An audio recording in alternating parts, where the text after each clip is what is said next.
The interrelation of opinion and conduct. Man faces many things in life, and with none of them can be dealt properly unless he forms an opinion about the nature or condition of that thing and his own relationship with it. Right or wrong, an opinion has to be formed about everything, and until such an opinion is formed, no man can decide what behavior and what attitude he should adopt towards a particular thing. This is an experience which is part of your daily life. Whenever you meet a person, you need to know, who is he, what is his position and status in life, what are his personal qualities, what sort of relation subsists between both of you. You cannot determine how to deal with man to the aforesaid questions. In the absence of all such information, you nevertheless have to form a conjectural opinion on the basis of appearances, and whatever conduct you adopt towards him is controlled by the opinion so formed. You eat the sort of things which, according to your knowledge or conjecture, contain food value. The things you cast away or make use of, the things you preserve, adore, or loathe, the things you fear or love, your varying attitude towards all these things is regulated by the opinion which you have formed about their nature and propensities and your relations with them. The correctness or impropriety of your behavior towards these things is dependent upon your right or wrong opinions you have formed about them. The validity or fallacy depends on whether you have formed the opinion about them on the knowledge, conjecture, whim, or observation through senses. A child, for instance, sees fire, and on bare observation through senses forms the opinion that it is an attractive, glaring plaything. The opinion leads him to the act of stretching his hands to hold the fire. Another man sees the same fire, and through conjecture or whim he comes to the conclusion that it embodies in itself some attribute of divinity, or at least it is an emblem of divinity. On the basis of this conclusion, he determines to bow his head in the supplication before the fire, thus signifying his relationship with it. A third man looks at the fire. He begins to investigate into its nature and properties, and through knowledge and research arrives at the conclusion that fire can bake, burn, or heat things. He further forms the opinion that his relationship with fire is like that of master with his servant. Fire, in his opinion, is neither a plaything or a deity. On the other hand, it is a thing which can be pressed into service for cooking, burning, or heating purposes whenever the need arises. Among the foregoing different attitudes, those of the child and the fire worshipper are definitely based on ignorance. Experience negates the child's opinion that fire is a plaything. The opinion of the worshipper of fire that fire is a god or an emblem of godhood is based upon whims and caprices rather than on any proof furnished by true knowledge. In contrast to both these opinions, the attitude of the man who regards fire as a useful agent in the service of the man is a scientific attitude, as it is based upon knowledge. The basic problems of life. The opinion and attitude of man towards life. Keeping the premise in mind, let us divert our view from the details to the fundamentals. Man finds himself living in mind. Let us divert our view from the details to the fundamentals. Man finds himself living on this planet. He possesses a body which is endued with divergent potentialities. A magnificent expanse of earth and sky lies before him. This universe contains an endless variety of things, and man has the power to press all those things into his service. Man is surrounded by countless millions of other human beings, animals, plants, and minerals, and his life is inextricably linked with all these things. It is impossible for you to imagine then that man can adopt a mode or dealing with these things without first forming an opinion about his own self, the nature of those things which surround him, and the position in which he stands in relation to those things. Is it possible for a person to adopt a way of life without determining who am I, what am I responsible or irresponsible, am I dependent or subordinate to someone? If I stand in a subordinate position, who is my superior? And if I am responsible, to who am I accountable? Has my worldly existence any end? And if it has, what is it? Similarly, can a person propose to expend his powers without first deciding the questions? Do these powers belong to him or are a gift endowed by someone else? Is this someone to call him to account for expending his powers? Is the use of his powers to be regulated himself or by someone else? In the like manner, is it possible for man to adopt a certain behavior towards things which form part of his surrounding without ascertaining? Is he himself their master or someone else? Does he command unlimited power over them, or are his powers restricted? If his powers are confined within bounds, who does set limits to his powers? Likewise, a man can devise a mode of behavior towards his fellow men without first forming a definite opinion as to what are the ideals of humanity. What is the basis of distinction and disparity between man and man? What are the motive forces underlying friendship and animosity, coalescence and discord, cooperation and non-cooperation? Similarly, it is likely that a man can on the whole adopt an attitude towards this universe until he arrives at a certain definite conclusions about the nature of the system of this universe and his own position, a part of the system. On the basis of the premise I have already discussed, it can be stated without hesitation that it is impossible to adopt an attitude without forming an opinion about all these matters. As a matter of fact, every living man, consciously or subconsciously, holds certain opinions, is constrained to hold certain opinions about these questions of life. For without his opinion, he cannot move even a step in this universe. It is not essential that every man might have deliberated in a philosophical manner upon all these questions and might have arrived at certain conclusions about each and every matter after detailed investigation. Nay, most men have no definite idea of these questions, nor do they consciously exercise their minds over them. Despite all this, all men do form some sort of a negative or positive opinion about everything, and the attitude of every man towards life is inevitably controlled by the opinion he has formed.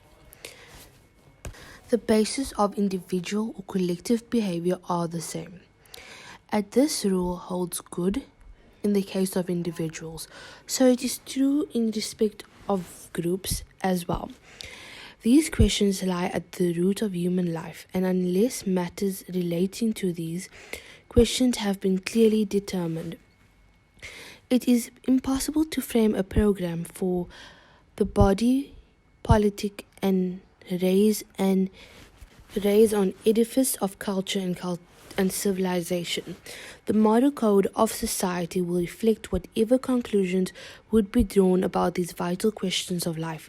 The concept of morality will be shaped in consonance with them. The various institutions of life will be modeled on the same conclusions. Indeed, the whole fabric of society will be molded by these conclusions. In point of fact, there can be no two opinions on this matter.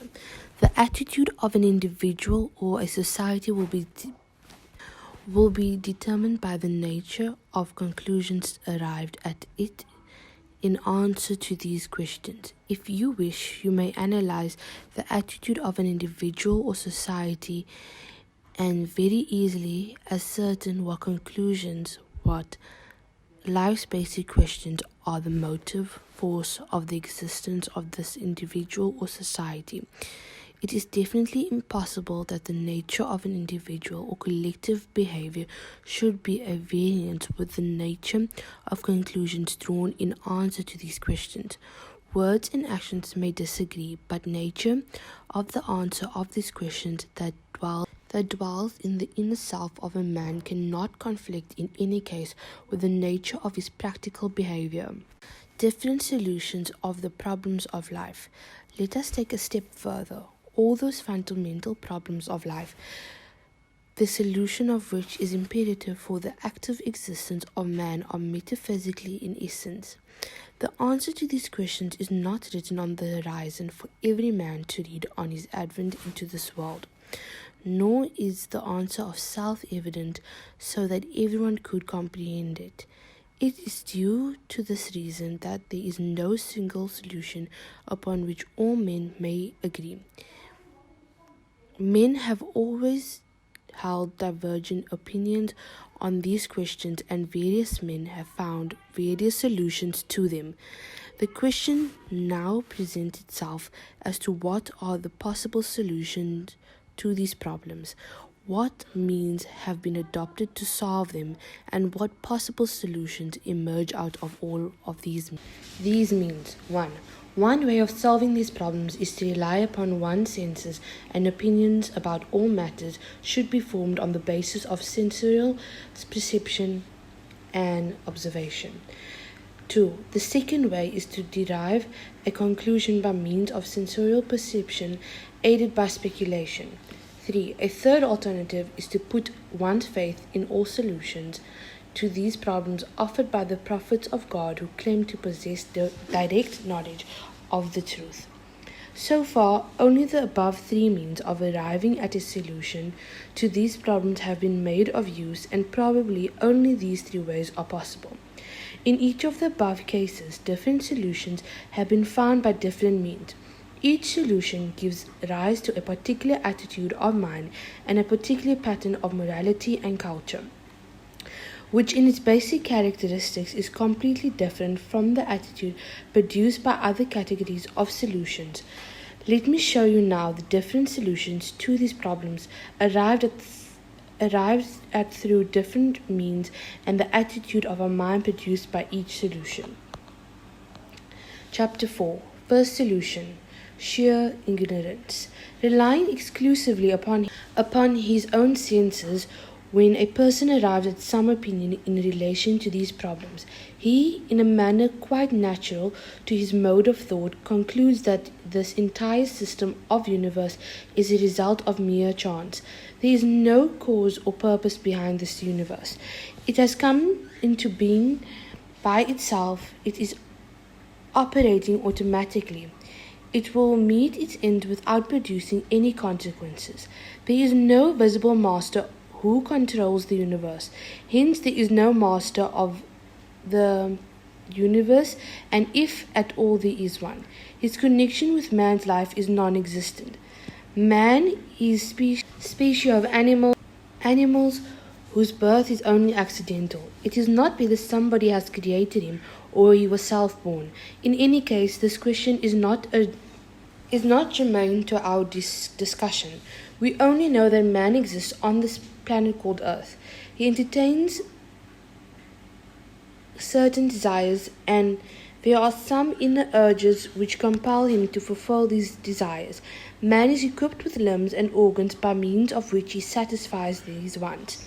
Around him, on the face of earth, there are countless provisions, and by using his limbs and organs, man can satiate with these things. Hence, there is no other use for the powers of man than that he should satisfy his desires and fulfill his needs to the optimum degree. World is no more than a tray upon which booty is arrayed for man to lay hands on. There is no sovereign being over man to whom he is accountable.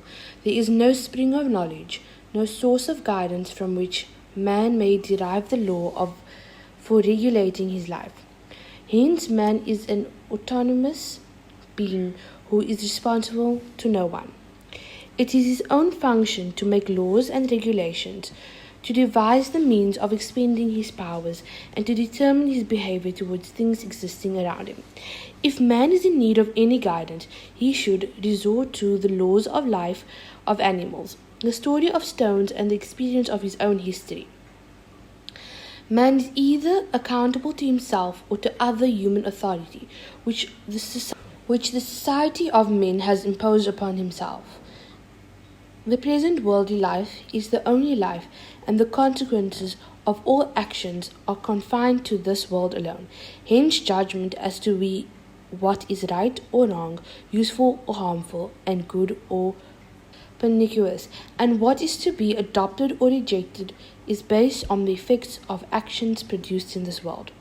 This is complete ideology of life, which deals with the fundamental problems of life on the basis of sensorial observations. There is a logical link and an intrinsic compatibility between each strain of thought contained in this ideology.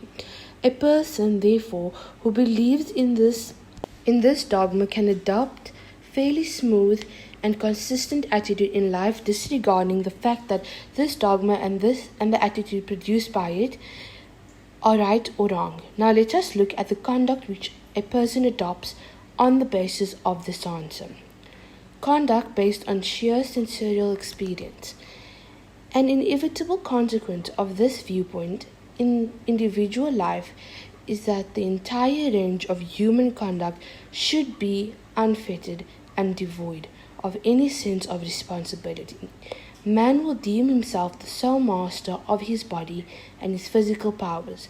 He will therefore use his physical powers and qualities of his head and heart according to his whims and caprices. He will treat all things and all men whom chance places under his power as his chattel, and himself will feel as their master. Only the bounds of natural law and inevitable restrictions imposed by collective life will set a limit to his authority.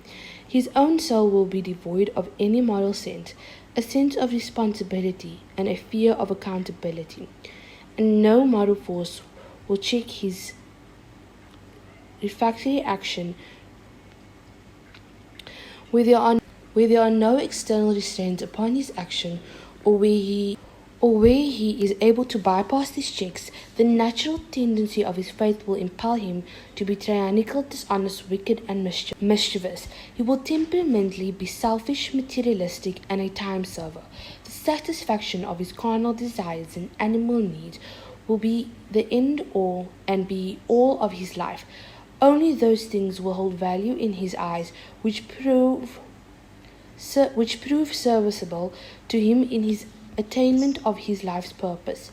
It is natural and quite logical that he believes in his dogma should be such characters and personalities. There is no doubt, however, that for the sake of expediency and impelled by far-sightedness, such a person may show traits of sympathy and selflessness. He may spare no pains in the task of national welfare and progress. He may on the whole display some sense of responsibility and respect for moral principles. But on a careful observation of his conduct, you will find that all his seeming virtues are mere extensions of his selfish motives and carnal desires. He looks at the welfare of his nation or country from purely personal motives. He seeks his own welfare throughout the betterment of his nation and country. For these reasons, such a man can best be called a nationalist only. Characteristics of the society built upon this conduct.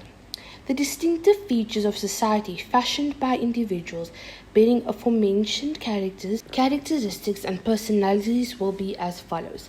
The basic principle of politics will be that sovereignty is vested in human beings, an individual, family, a class, or the common people. The loftiest collective ideal considered feasible will be that of the setting up of a commonwealth. This state will be governed by man-made laws. All laws shall be made or amended according to human desires and experience of circumstance. Policies, too, shall be formulated and altered in deference to profit, motive, or personal expediency. In the state, people are stronger and excel others in stronger and excel others in cleverness, craftiness, lies, perfidy, callousness, and wickedness will gain ascendancy by force. The leadership of the society and reins of authority will be in the hands of these people. Their book of constitution will enshrine the principle. Might is right, and the weak are always wrong. The whole edifice of society and culture will be raised on the foundation of self-interest.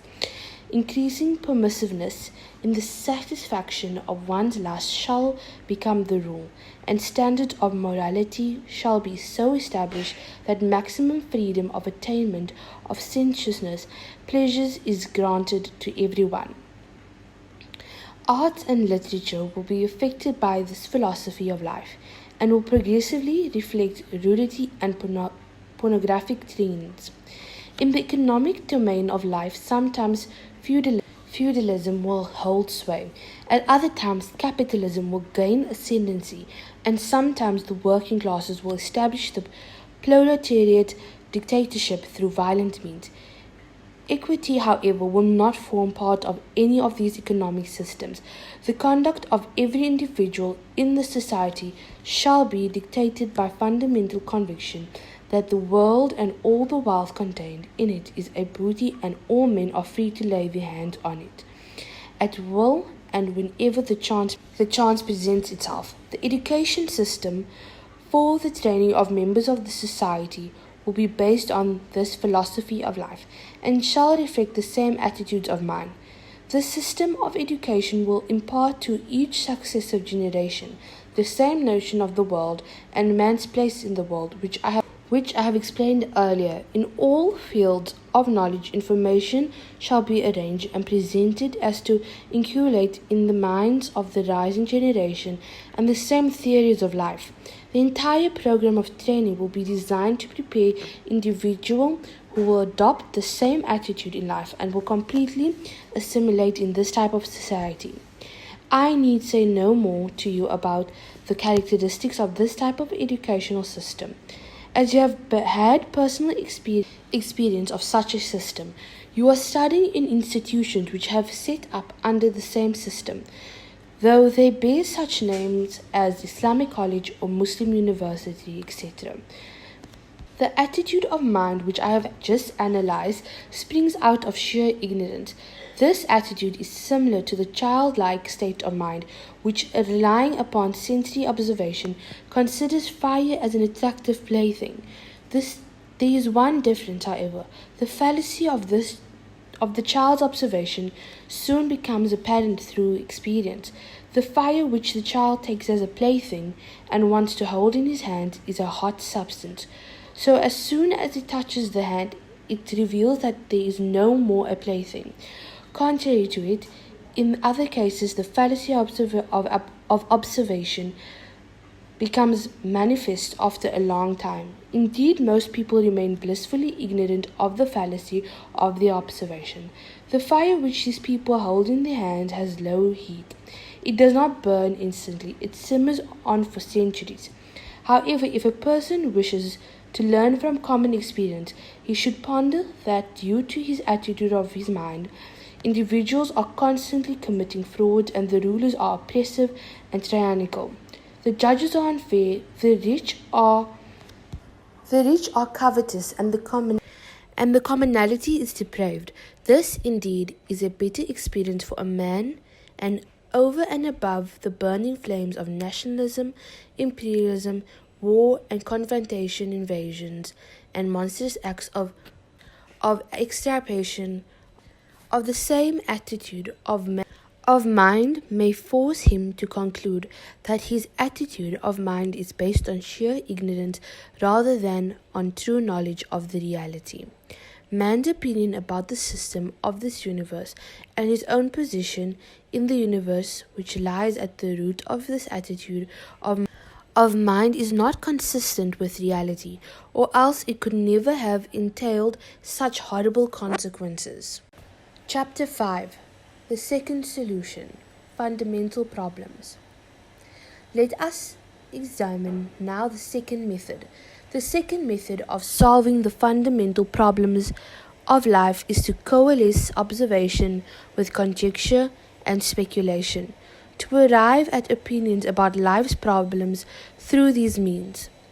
3 different strains of thought arise out of this method, and each strain of thought produces a particular type of behavior. Polytheism. One school of thought believes that this universe is certainly subject to divine control, but that there is not one God but many. Different forces in the universe are being operated by the hands of different deities. Man's prosperity or misfortune, success or failure, profit or loss depends on the kindness or displeasure of a plurality of gods. The protagonists of this viewpoint have also made an attempt on the basis of their conjectures and speculations to identify these divine powers and those in whom these powers are vested. They have set up those things as gods which have caught their fancy. Characteristics of the polytheistic behavior. The distinctive features of human behavior which flows out of this viewpoint are as follows. Life full of superstitions. In the first place, man's whole life becomes a target of superstitions. He believes that there are many things which exert a good or bad influence on his fortune through supernatural means. He arrives at this conclusion on the basis of bare subjective thinking. His belief is not supported by any proof of knowledge. The devotee of this faith therefore dissipates most of his energy in entertaining false hopes of good fortune or in imaginary fears of ill luck. Sometimes he pins his hopes upon some grave for the accomplishment of his desires. Sometimes he trusts that an idol will turn the wheel of his fortunes to a better end. Sometimes he exerts himself to the utmost to propitiate some imaginary god. He feels crestfallen on seeing a bad omen. Sometimes he starts building castles in the air on the appearance or what he considers a good omen. All these things deflects his ideas and endeavors from the natural course and set him on an utterly unnatural course of action. Endless cycles of rituals. Secondly, the viewpoint establishes a lengthy hodgepodge of worship, devotion, offering, supplication, and other rituals, and caught in this complex web, a large part of man's effort and activities goes in vain. Frauds committed by impostors. Thirdly, the protagonists of this philosophy of polytheism and superstition fall an easy prey to the wily tricks of fraudulent men. A man sets himself up as a king, claims descent from the sun, the moon, and other gods. He thus makes the people believe that he is a god too, and that the people are his bondmen. Someone becomes an attendant at a shrine or a temple and sets himself up as an intermediary between the people and some supernatural power who rules over the destinies of mankind. Someone becomes a pundit or a saint, and by this stratagem of amulets, charms, sorcery, and practice of magic, hoodwinks the people into believing that through these supernatural means all their desires can be obtained. The progeny of these tricksters form themselves into hereditary family groups and classes whose rights, privileges, and influences continue to grow and become entrenched with the progress of time. This belief, therefore, thrust upon the necks of the people the yoke of slavery of royal families, religious functionaries, and spiritual guides. The self-styled gods enthrall the state of mulch animals and beasts of burden. A life of errors. Fourthly, the doctrine provides no enduring base for knowledge and art, philosophy and literature, and culture and politics. Nor do men receive from these imaginary deities any guidelines which may be followed in daily life. Man's connection with these gods is limited to the performance of a few rituals of devotion, with the main end to solicit the favor and support of these deities. As regards the affair of life, man is left to himself to frame laws and regulations and devise codes of conduct. Hence, a society which believes in the popularity of gods virtually follows the same path which I have described earlier in the connection with the society which is guided by a faith based sheer ignorance. The rules of morality, the code of conduct, the culture, the politics, the systems of economy, knowledge and literature are almost the same in both societies. There is, therefore, no difference in principle between doctrine based on sheer ignorances and faith in polytheism. Monasticism. The second doctrine, produced by coalescing observation with conjecture and speculation, lays down that the world is a place of torment. Physical existence is constantly subjected to pain and torture. Soul is incarcerated in the body of man as a condemned prisoner.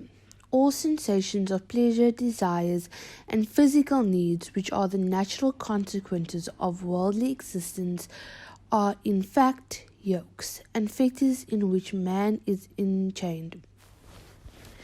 The more man craves for the world and its things, the tighter grows the grip of these chains, and severer torment shall lie in store for him. Salvation lies in renouncing all connection with the affairs of the world. To strangle all desires, one must abstain from all pleasures, deny all physical needs and demands of passion, purge the heart of all affections born out of kinship, of flesh and blood, and put this enemy, i.e., one's body and passions, through a severe trial of torture and hardship, so that the soul is freed from the dominance of the body. In this way, soul shall become light and refined, and will gain sufficient strength to soar in a state of nirvana to the vantage point of salvation. The effects of monasticism. The characteristic features of the human behavior produced by this doctrine are these: individualism instead of collectivism. In the first place, the doctrine changes all human tendencies from collectivism to the individualism, and from culture to bewilderness. Man turns his face from the world, flees from all responsibilities and non-cooperation, and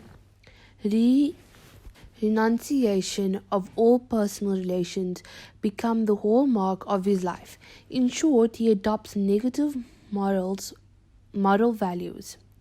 Good men become hermits. Secondly, the doctrine impels good men to renounce the world and go into seclusion in order to attain salvation. This paves the way for wicked men to take the reins of authority in all worldly matters into their own hands. Smooth fodder for every tyrant. Thirdly, with the penetration of this doctrine into the society, the people begin to adopt negative kind of moral values. They exhibit unsocial and individualistic tendencies and become psychopaths. Their creative powers are sapped. They become tender morsel for the tyrants, and it is easy for every despotic government to coerce them into obedience. In point of fact, the doctrine works like magic, in taming the common people to become the willing slaves of tyrants. Conflict with human nature. Fourthly, a constant conflict rages between human nature and this doctrine of monastic doctrine seeks refuge in pretenses. As an aftermath, the ritual of penance is invented.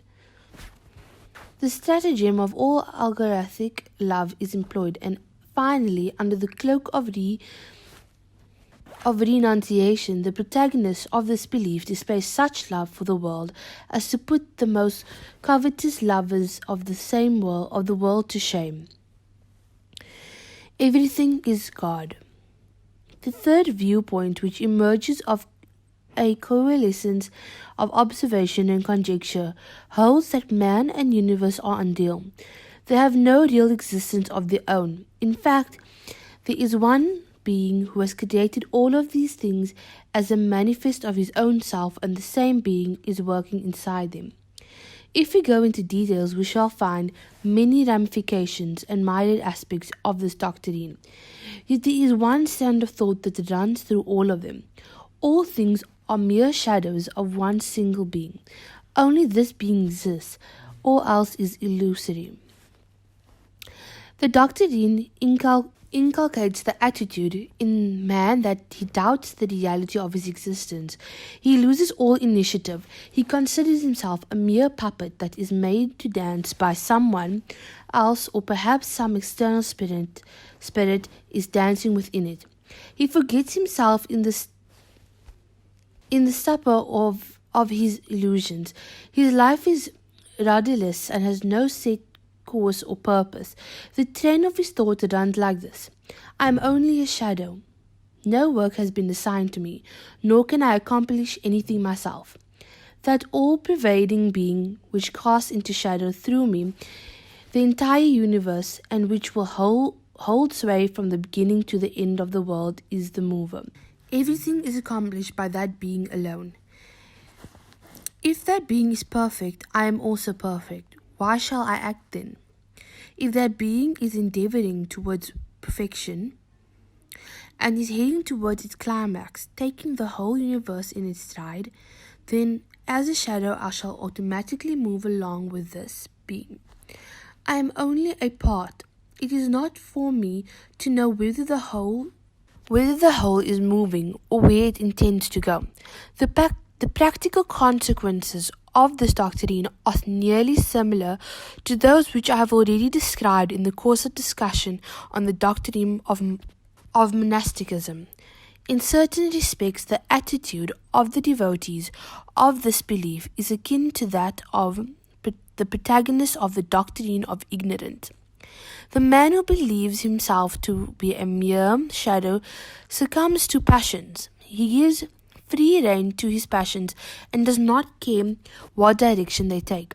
For according to his line of thinking, it is the substance which is the prime mover of his passions, and himself is only a puppet. These three concepts, like the first one, are based on ignorance, and the kind of human behavior which flows out of these concepts is also characterized by sheer ignorance. None of the above concepts is substantiated by proofs based on knowledge. As a matter of fact, a variety of concepts has been formulated on illusory and conjectural grounds. Experience denies the validity of these concepts. If any one of these doctrines were valid, its practice would not have entailed bad consequences. If you observe that whenever and wherever it is taken, a thing causes pain in the stomach, you rightly infer from this experiment that this particular thing does not agree with the anatomy and temper of the digestive system of man. In the same manner, when it is an established fact that the doctrines of polytheism, monasticism, and existentialism have by and large caused mischief to humanity, it is a positive proof that none of these doctrines is compatible with reality, and on the basis are all invalid. The third solution, Islam. Let us now turn to the third course of action, which is the last resort in formulating a viewpoint about the basic problems of life. This course of action is to put our faith in the solution to these problems offered by the prophets of God. The matter may be explained by taking the example of a man who finds himself in a strange land. He has absolutely no acquaintance with land. He seeks information from a man and goes around the land under his guidance. Whenever you are confronted with a problem of this nature, your first endeavor is to search a man who claims to know the way. Your second concern is to satisfy yourself about the reliability of such a guide on the basis of circumstantial evidence. Finally, taking him as your guide, you set out on your journey when it is established by the experience that the information provided by him has not misled you. You are convinced that your guide possessed the requisite knowledge and that the information supplied by him about the place was true. This is the scientific method.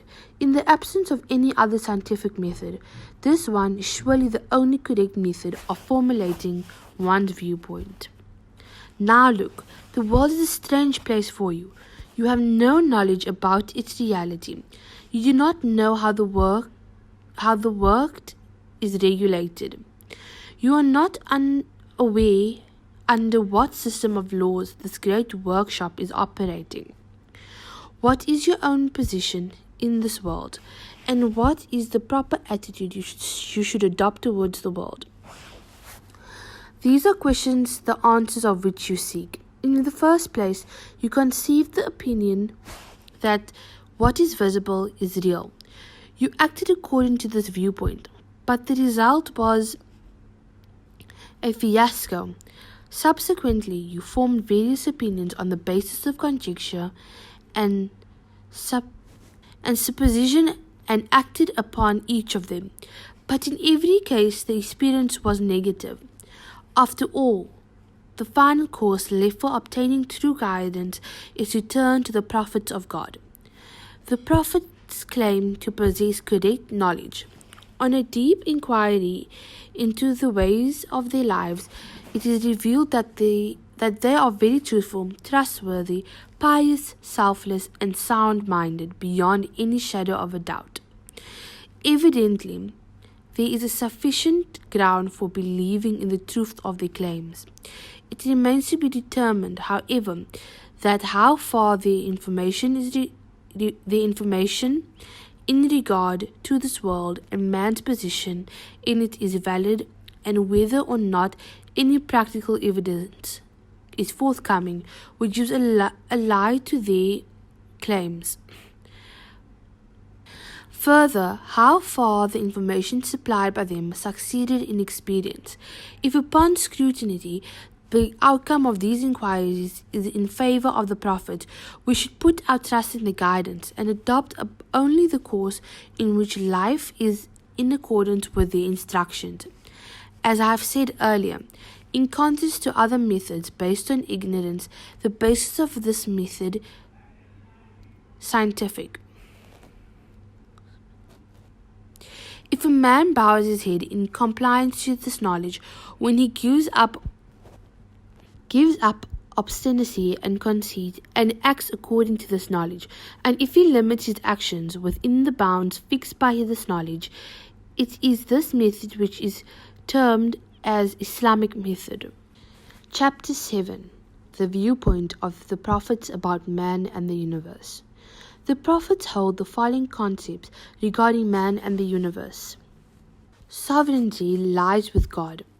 This whole universe stretching out before man, or which man is a part, is not an accidental phenomenon.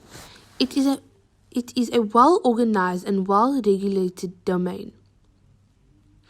God has created the state. He alone is the master and sole ruler of the state. It is, in fact, a totalitarian system in which all powers are vested in the central authority. No one else shares the rule of his totalitarian sovereign. All forces which operate in the system of this universe are under his direct control. Nothing in the universe dare to disobey his commands or act on its own accord without his permission. No part of this all-embracing system can attain and naturally should not have autonomy or be irresponsible. Subservience of man. Man is a born subject of his divine state. Man does not become a subject of this state in his physical being by adoption. He is born as a subject, and it does not lie in his power to hold any other status than that of a subject. Man therefore has no right to devise a way of life or to define his own obligations. Man does not own anything in his universe, and he has no right to make the laws for the use of property, which does not belong to him. Man's body and all human powers are the possession of God and his gift. Hence, the right to use his body or physical powers according to his own will does not vest in man. On the other hand, man shall use these divine gifts according to the will of the Almighty. Similarly, all things, earth, animals, water, plants, minerals, which from the environment of man are the property of God. They do not belong to man. Hence he has no right to appropriate even these things according to his will. Man should deal with these things according to the rules set by the master to whom they really belong. Similarly, all men who inhabit this earth and whose lives are interlinked with each other are the subjects of God. Therefore, they have no right to formulate rules and regulations for ordering their mutual relations. The whole range of their mutual relationships should be governed by the laws made by God. As regards the question, what the law of God is, the prophets inform us to the same source from which we have received knowledge about the reality of this world and about our own selves has conveyed to us the knowledge of the divine law. God himself has revealed this knowledge to us and has appointed us to deliver this knowledge to you. Trust in us, recognize us as the envoy of your king, and receive us the authentic law of the king. Boundaries of action. The prophets further explain to us, you observe that the entire business of this universe is running according to a system, yet the emperor is still not visible, nor do we see his functionaries at work. You have a sense of freedom and feel free to act according to your wishes. You may behave as if you are the owner of things. You may even bow your heads in subservience and obedience to others who impose as masters. You receive sustenance under all circumstances. You are provided with means of work. Disobedience of divine rules do not entail immediate punishment. All this is meant to put you a test.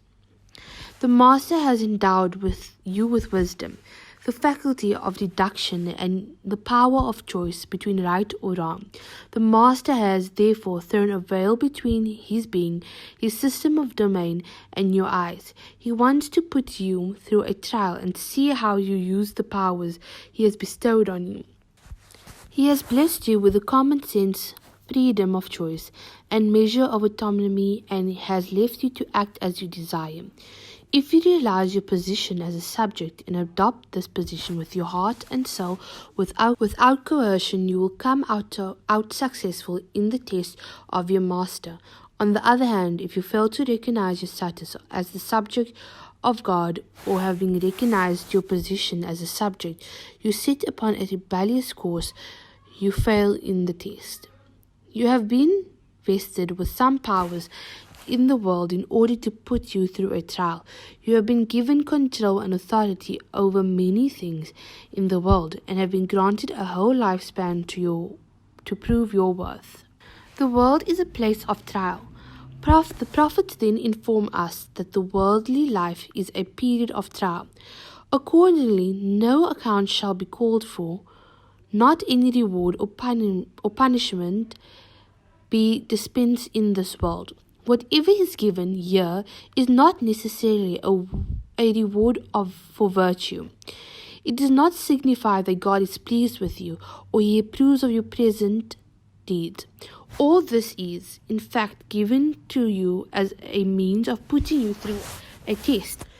Goods, wealth, children, positions in the government, means of livelihood, all these are bestowed on you in order to test your performance and to enable you to make use of your good or bad qualities.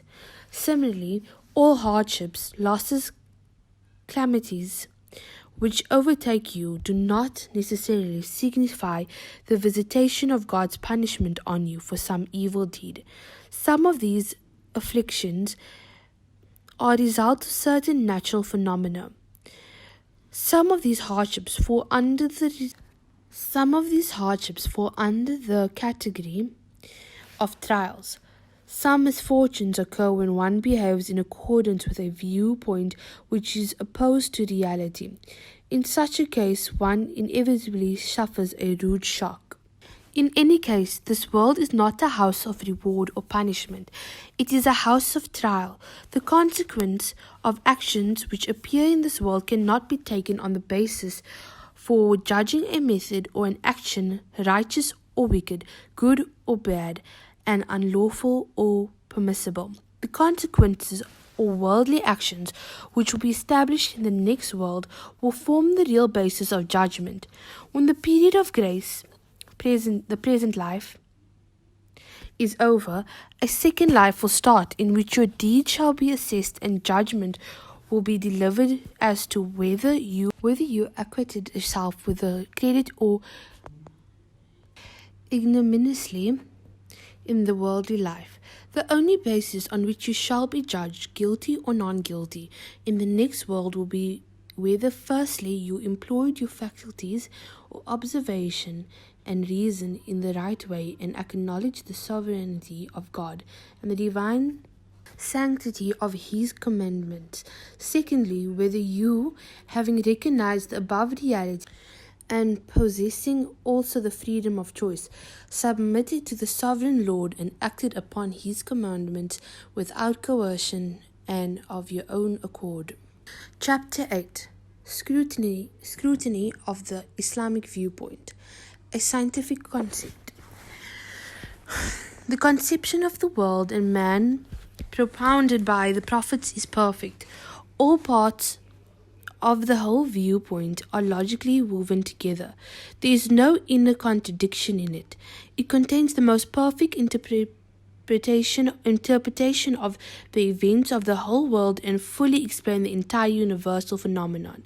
There is nothing relating to the observation or experience of man, the interpretation of which cannot be made in the light of this conception. Hence, it is a scientific doctrine and is valid by the definitions of the world scientific.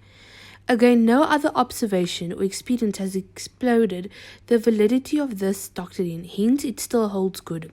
It cannot be included among the exploded myths. Our observation of the system of the universe also makes this viewpoint appear the most probable. The phenomenon of the marvelous organization of the universe forces on us the conclusion that it is more rational to believe in the existence of a supreme administrator rather than to deny his existence.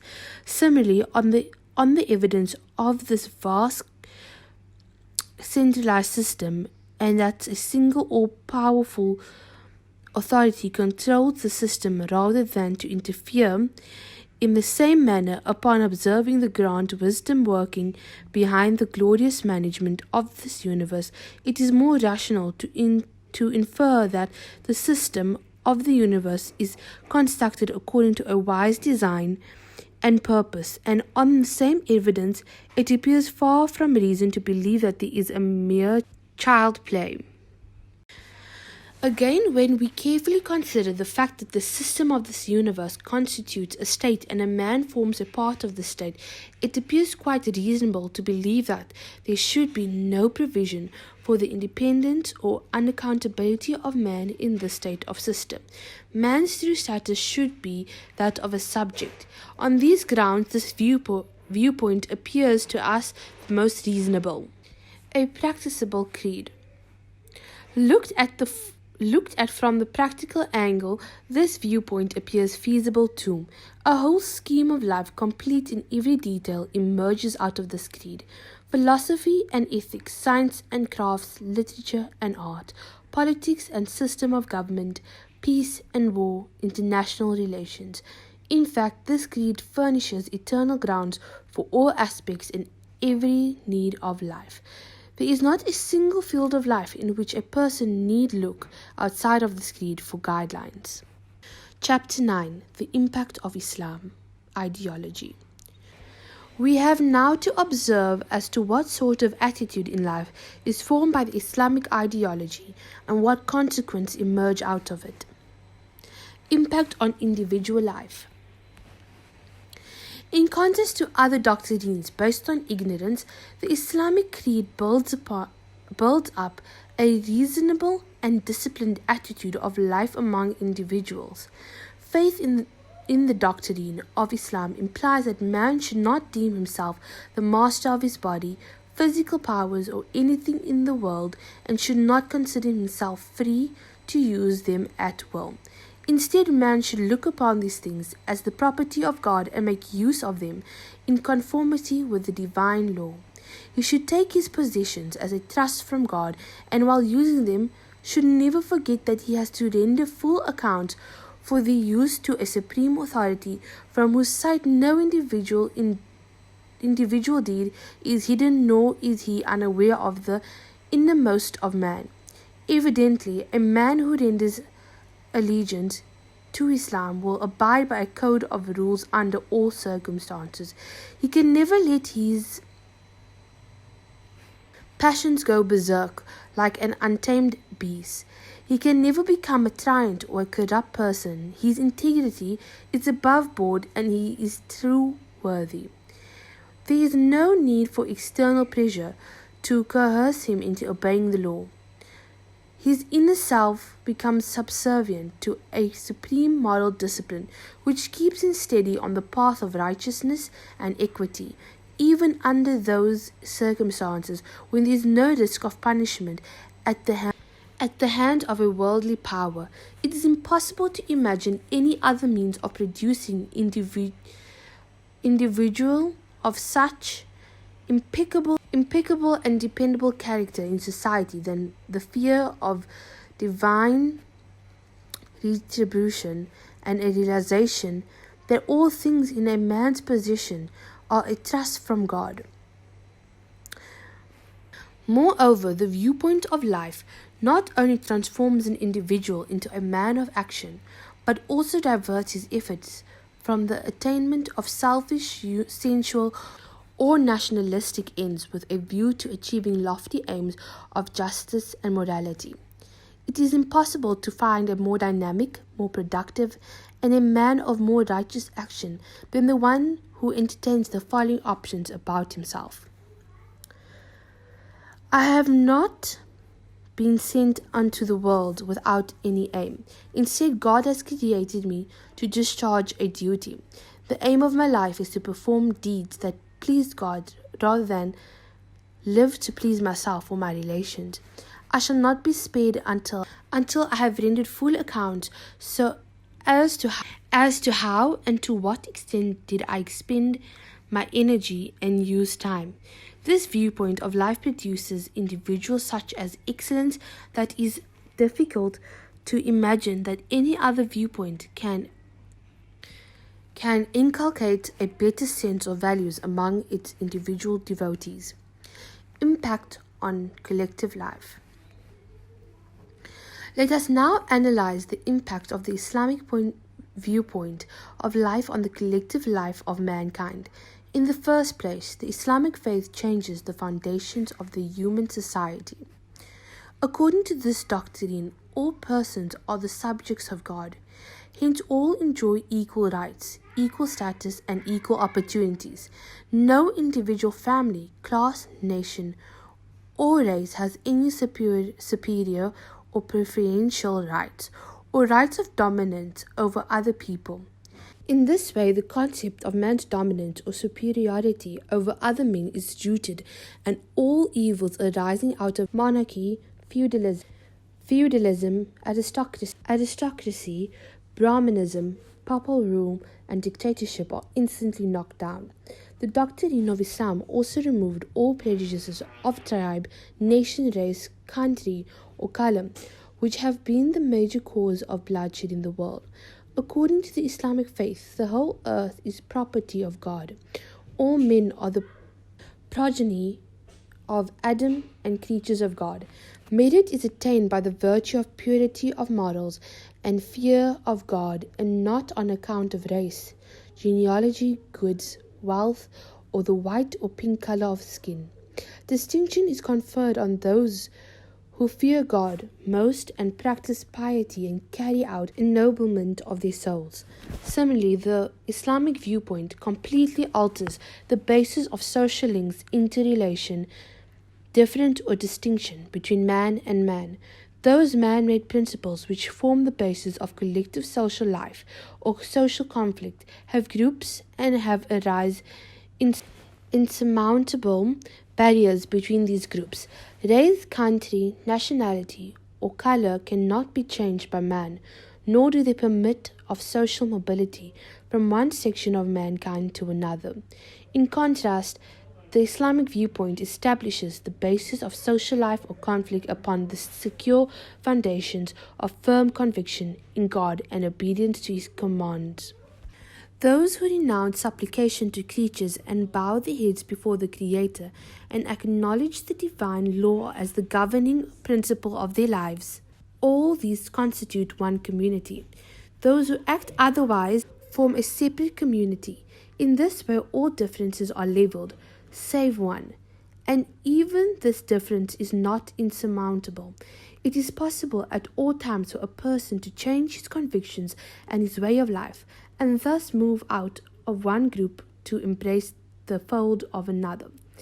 It is possible to form a united community of the peoples of the world. It can be founded on only the principles of Islam. All other doctrines split up the mankind. Islam welds people together into one united brotherhood. The sovereignty of God. Subsequent to the introduction of these reforms, the society which emerged on the principles enunciated by Islam is a society, the attitude, spirit, and social structure of which undergoes a complete transformation in the society. The basic principle on which the state is formed is that the sovereignty lies with God, not with man. God is a sovereign ruler. He is the lawgiver. Man functions only as a vicegerent of God. To start with, the political system wipes out all those evils which arise out of a system in which laws are framed by men and man rules over man. The striking distinction of this kind of state system is that a spirit of piety and service to God pervades over the system. The rulers and the ruled both understand that they are directly accountable to God Almighty, who is omnipresent, the knower of the seen and the unseen. The citizen pays tax as donations in the service of God. The tax collectors and the men responsible for spending the tax money consider it the wealth of God and themselves. Only as its trustees, from an ordinary policeman to the judge and the governor, every state official performs his function in the same frame of mind in which he performs service to God. For both are equally acts of devotion to the Almighty, and in both cases the same spirit of piety and dread of divine authority is required. The virtue sought out among the candidates whom the citizens elect from among themselves to act as the representatives of God on earth are the fear of God, trustworthiness, and integrity of character. In this process, only those persons are elevated to the position of power and authority in society who surpass other citizens in moral excellence. Islam permeates society and culture with the same spirit of piety and purity of morals. The keynote of this civilization is service to God rather than slavery to passions.